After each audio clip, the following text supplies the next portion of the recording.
আজ থেকে আমরা কেউ আমার পর্দা আলের মা বোনরা যারা শুনছেন, আমরা যারা শুনছি, আমরা কেউ এই আমলটা ছাড়বো না ইনশাআল্লাহ।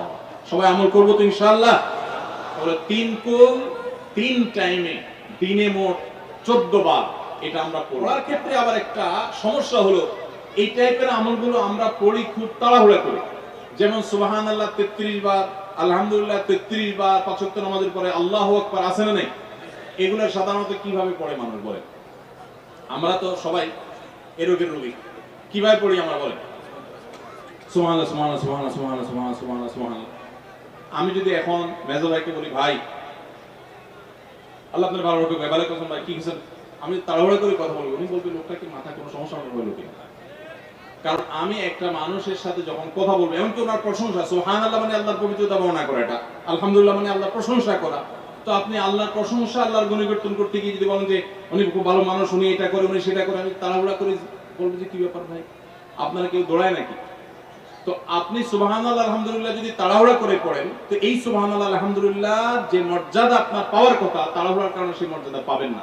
মহব্বতের সাথে পড়বেন, অর্থ বুঝে, সুবহানাল্লাহ সুবহানাল্লাহ সুবহানাল্লাহ আলহামদুলিল্লাহ আলহামদুলিল্লাহ। কোয়ালিটি মেইনটেইন করবেন। দেখেন আমাদের মুসলমানদের, গোটা দুনিয়া জুড়ে মুসলমানদের একটা বড় ত্রুটি হলো যে আমরা আজকাল কোন কাজে, সেটা দুনিয়ার কাজ হোক আর আখিরাতের কাজ হোক, সব কাজেই আমরা তাড়াহুড়া করে কোয়ালিটিটা নষ্ট করে ফেলি, আমরা কোয়ালিটিটা ঠিক রাখি না। আমার আফসোস লাগে অমুসলিম প্রধান দেশগুলোতে যখন যাই বা তাদেরকে যখন দেখি যে তারা কাজের মধ্যে কোয়ালিটিটা ঠিক রাখে, যেটাই করে কোয়ালিটি ঠিক রাখে, অথচ এই নির্দেশ আমাদেরকে আমাদের রাসূল দিয়েছেন, ইন্নাল্লাহা ইউহিব্বু ইযা আমিলা আহাদুকুম আমালান আইয়ুতকিনাহু। আল্লাহ পছন্দ করেন বান্দা যেই কোনো কাজ করুক, আমালান আই আমালে, যে কোনো কাজ করুক, সেটা দুনিয়ার কাজ হোক, সেটা আখিরাতের কাজ হোক, সুদৃঢ়ভাবে করবে, সুন্দরভাবে করবে, উত্তম রূপে করবে, এটা আল্লাহ তাআলা পছন্দ করেন। আর আজকাল আমাদের অবস্থা কি? আমাদের অবস্থা হলো যে আমরা তাড়াহুড়া করি। ভাইরা আমার, এই তাড়াহুড়া করে কোয়ালিটি নষ্ট করা যাবে না, বরং 3 কুল যতবার যেখানে পড়তে বলা হয়েছে মহব্বতের সাথে আস্তে আস্তে পাঠ করবেন। আল্লাহ আমাদের সবাইকে আমাদের তৌফিক দান করবেন, আমিন। ভাইরা আমার, তাহলে 3 কুলের ফজিলত জানলাম, আমরা কখন কতবার পাঠ করব, কেন পাঠ করব তাহলে জানলাম। আমাদের ছোট্ট একটা বই আছে রাসূলুল্লাহ সাল্লাল্লাহু আলাইহি ওয়াসাল্লামের সকাল সন্ধ্যার দোয়া ও জিকির। সেখানে সকাল সন্ধ্যা নবী সাল্লাল্লাহু আলাইহি ওয়াসাল্লাম যে জিকির, দোয়া জিকিরগুলো করতেন, সেগুলো দেওয়া আছে চটি বই। এগুলো অনলাইন থেকে ডাউনলোড করেও পড়তে পারেন, টাকা দিয়ে কেনারও প্রয়োজন নাই। সেগুলোর মধ্যে এই আমলটা সর্বাগ্রে গুরুত্বের সাথে শুরুর দিকে এটা রাখা আছে, আমরা চেষ্টা করব আমলের। এবার আমি চলে যাচ্ছি সূরা ইখলাস, সূরা ফালাক এবং সূরা নাস, তিনও সূরার সংক্ষেপে একটু এটার অর্থ এবং এটার ব্যাখ্যাটা আপনাদেরকে জানাবার। প্রথম নম্বরে চলে আসি আমরা সূরা ইখলাসের ব্যাপারে। সূরা ইখলাস, এটাকে আমরা সাধারণত কুল হুয়াল্লাহ সূরা বলি, তাই না? ইখলাস মানেটা কি? আমরা যেহেতু এই সূরাগুলো নামাজের মধ্যে সবচেয়ে বেশি পাঠ করি, ঠিক না বেঠিক? এই সূরাগুলো অর্থাৎ শেষের দিককার সূরাগুলো আমরা যেহেতু বেশি নামাজের মধ্যে পাঠ করি, এই সূরাগুলোর অর্থ যদি আমি জানি, ব্যাখ্যা যদি আমি জানি, তাহলে নামাজের মধ্যে মনোযোগ ধরে রাখা সহজ হবে। কারণ আপনি মুখে কি পড়তেছেন আপনি নিজে অর্থ বুঝেন না, মন্ত্রের মতো পাঠ করতেছেন, যদিও না বুঝে পড়লেও আপনি সওয়াব পাবেন, কিন্তু না বুঝে পড়লে তো আর এই কোরআনে আল্লাহ কি বলেছে সেটা আপনি জানতে পারবেন না, না জানলে সে অনুযায়ী আপনি আমলও করতে পারবেন না। এজন্য আমাদেরকে বুঝতে হবে। এজন্য সূরা ইখলাস সম্পর্কে আমরা জানি, ইখলাস এই সূরার নাম, সূরার নাম হলো সূরাতুল ইখলাস বা ইখলাসের সূরা। ইখলাস শব্দের একটা অর্থ হলো পিওর করা, খাঁটি করা। তার মানে আমাদের ইবাদতটা শুধু আল্লাহর জন্য হবে, খাঁটি হবে, এখানে কোনো ভেজাল অন্য কারোর জন্য সেটা হবে না। আমাদের দোয়াগুলো সব শুধু আল্লাহর জন্য হবে, খাঁটি এবং ফ্রেশ ভাবে আল্লাহর জন্য নিবেদন করব, সাথে আর কারোর সেখানে শরীক করব না। এইজন্য এই সূরার নাম ইখলাস, যে এই সূরার মধ্যে আল্লাহর ইবাদত, একত্ববাদ, তাওহীদ, এটাকে খাঁটি করবার নির্দেশ দেওয়া হয়েছে। আল্লাহর কোনো শরীক নাই, এইজন্য এটাকে সূরা ইখলাস বলা হয়েছে, খাঁটি করার সূরা, ঈমানকে বিশুদ্ধ করা, তাওহীদকে ঠিক করার সূরা। একইভাবে ইখলাসের আরো বিভিন্ন অর্থ এবং বিভিন্ন ব্যাখ্যা আছে, আমরা শুধু এইটুকু বলি। এরপর আসা যাক সূরা কুল হুয়াল্লাহ। কেন আল্লাহ তাআলা এই সূরাটা নাজিল করলেন? কোরআনে কারীমের বিভিন্ন সূরা, বিভিন্ন আয়াত নাজিলের প্রেক্ষাপট আছে, যেটাকে শানে নুজুল বলা হয়। কেন এই সূরা আল্লাহ তাআলা আমাদেরকে দিয়েছেন, এ সম্পর্কে নবী সাহাবী তার থেকে একটি হাদিস বর্ণিত আছে। সেই হাদিসের আলোকে আমরা জানি যে মক্কার মুশরিকরা, মক্কার কাফিররা, অবিশ্বাসীরা, তারা নবী সাল্লাল্লাহু আলাইহি সাল্লাম যখন তাওহীদের দাওয়াত দিলেন, আল্লাহর পথে আসার দাওয়াত দিলেন, তারা বলল, মুহাম্মদ আমরা তো সবার বংশ পরিচয় জানি, সেই যুগে মানুষ উটের পর্যন্ত বংশ পরিচয় জানতো, শিখতো। তো নবী সাল্লাল্লাহু আলাইহি সাল্লামকে তারা জিজ্ঞাসা করেছে, মুহাম্মদ তোমার যে আল্লাহর কথা বলো, ঈমান আনার জন্য বলো, তোমার আল্লাহর বংশ পরিচয়টা একটু আমাদেরকে জানাও।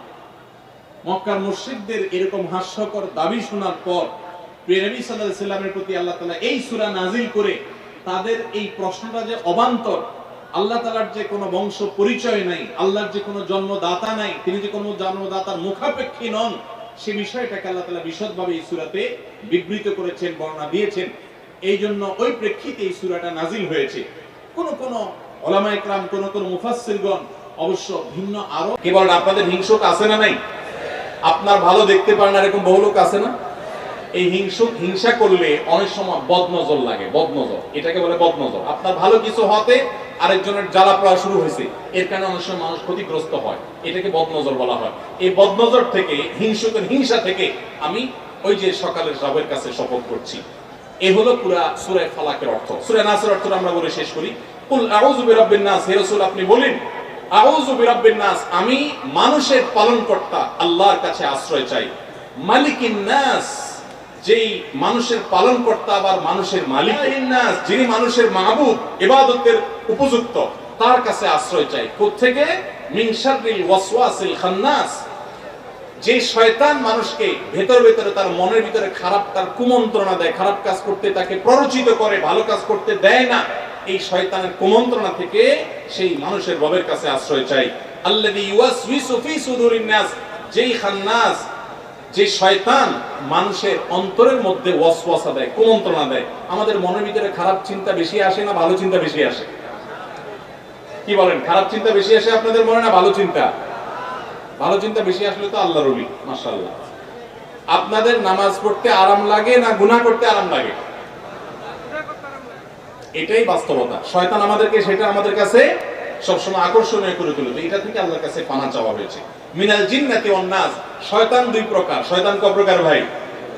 একটা হলো জিন শয়তান, যেটা আমরা দেখি না, আমাদের শরীরের রক্তের সাথে মিশে যেতে পারে। ইয়াজরি আহাদাকুম মাজরাত, নবী সাল্লাল্লাহু আলাইহি ওয়াসাল্লাম বলেছেন শয়তান তোমাদের রগে রগে, তোমাদের শিরা উপশিরার সাথে মিশে তোমাদের শরীরে মনের ভিতরে প্রভাব সৃষ্টি করে।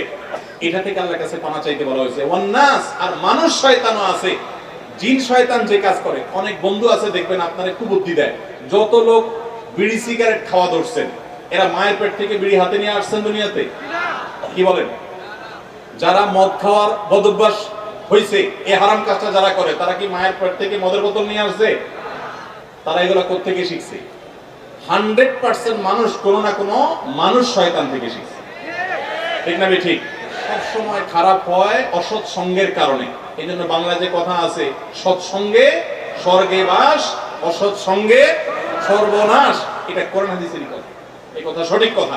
এই জন্য ভাইরা আমার, আপনি জীবনে যেই বন্ধু দেখবেন আপনাকে খারাপ কাজের কথা বলে, আরে কি হবে চল সিনেমা দেখে আসে, আরে বাদ দে তোর এই সমস্ত, এরকম কিছু বন্ধু আছে না? সাথে সাথে ওই বন্ধুকে 3 তালাক দিবেন। কয় তালাক? আবার বউরে তালাক দিবেন না, খবরদার। ওই বন্ধুকে আপনি ছেড়ে তার কাছ থেকে দূরে চলে যাবেন, কারণ এটা জিন শয়তান না, মানুষ শয়তান, এটা মানুষরূপী শয়তান। এই জন্য এই সূরাতে কোরআন কারীমের শেষ আয়াতে আল্লাহ তাআলা বলেছেন, জিন শয়তান মানুষ শয়তান উভয় থেকে তুমি আল্লাহর কাছে পানা চাও। আল্লাহর কাছে আমরা সেটা পানা চাইবো। তাহলে সূরা ফালাকের মধ্যে দেখেছি যত প্রকার ক্ষয়ক্ষতি আছে সেগুলো থেকে আমরা পানা চাইছি, বিশেষ করে অদৃশ্য ক্ষয়ক্ষতি। আর সূরা নাসের মধ্যে আমরা দেখেছি শয়তান যে আমাদেরকে কুমন্ত্রণা দেয়, সেখান থেকে আল্লাহ আমাদেরকে পানা চাইতে বলেছেন। গোটা কোরআনের 30 পারা মধ্যে, সবগুলো সূরার মধ্যে একেবারে শেষের সূরার শেষের অংশে এসে আল্লাহ তাআলা একদম কোরআনকে ফিনিশ করছেন কি দিয়ে? দেখেন, শয়তান থেকে পানা চাওয়া নিয়ে। এই শয়তান সম্পর্কে আমাদের কোনো ধারণাই নেই। শয়তান সম্পর্কে একদিন 1 ঘন্টা আলোচনা করতে হবে। পরবর্তীতে আল্লাহ কখনো তৌফিক দিলে যদি সুযোগ পাই, শুধু শয়তান সম্পর্কিত আয়াতের ব্যাখ্যা যাব। কারণ শয়তান সম্পর্কে আমরা বেশিরভাগ মানুষ জানি না। অনেকে আমরা দুধ কলা দিয়ে যেরকম মানুষ সাপ পোষে, অনেকে আমরা শয়তানকে সেরকম হৃষ্টপুষ্ট করে নিজের কাছে রাখি। আপনার অনেক খারাপ বন্ধু আছে, তারপর আপনি তাকে বন্ধু বানায় রাখছেন। তার মানে মানুষ শয়তানকে আপনি দুধ কলা দিয়ে পুষতেছেন। আপনার জাহান্নামে যাওয়ার কারণ হবে, দুনিয়া ধ্বংসের কারণ হবে। আপনি মাদক আসক্ত হবেন, আপনি যৌতুকে যাবেন, আপনি মানুষ খুলে যেতে পারেন, খারাপ পথে যেতে পারেন। এই সব কিছু মানুষ খারাপ সঙ্গের কারণে হয়ে থাকে। আল্লাহ তাআলা আমাদের সকল খারাপ সঙ্গকে দূরে রেখে ভালো মানুষদের সাথে থাকার তৌফিক দান করুন। ভাইরা আমার, তাহলে আমরা সূরা ইখলাস, সূরা ফালাক এবং সূরা নাস তিনটা সূরার অর্থ জানলাম, এগুলোর সংক্ষিপ্ত ব্যাখ্যা জানলাম। এগুলো কোন প্রেক্ষাপটে নাজিল হয়েছে সেটাও জানলাম। এবং এই সূরাগুলো আপনার সকাল সন্ধ্যা এবং রাতে শোয়ার আগে এবং ৫ ওয়াক্ত নামাজের পরে পাঠ করতে হয়, সেটা করলে আমাদের সেফটির ব্যাপারটা এখানে চলে আসে, নিরাপদ আমরা হয়ে যাব, আমরা সেফ হয়ে যাব, আল্লাহর নিরাপত্তা চলে আসবে, সেটাও আমরা জানলাম। আজকের এই মাহফিল থেকে এই সূরাগুলোর অর্থ বুঝে নামাজের মধ্যে পড়া এবং এটা যেখানে যেখানে পাঠ করা দরকার সেখানে পাঠ করা, এই সূরাগুলোর যে মর্ম আছে সেটাকে বিশ্বাস করা, উপলব্ধি করা, আমল করা, এই কাজগুলো যারা করবেন, নিয়ত করছেন, আজ থেকে পড়বেন, নিয়মিত নিয়ত করছেন, তারা একটু হাত তুলে দেখান। আল্লাহ আমাদের সবার হাতগুলোকে আপনি কবুল আর মঞ্জুর করে নেন।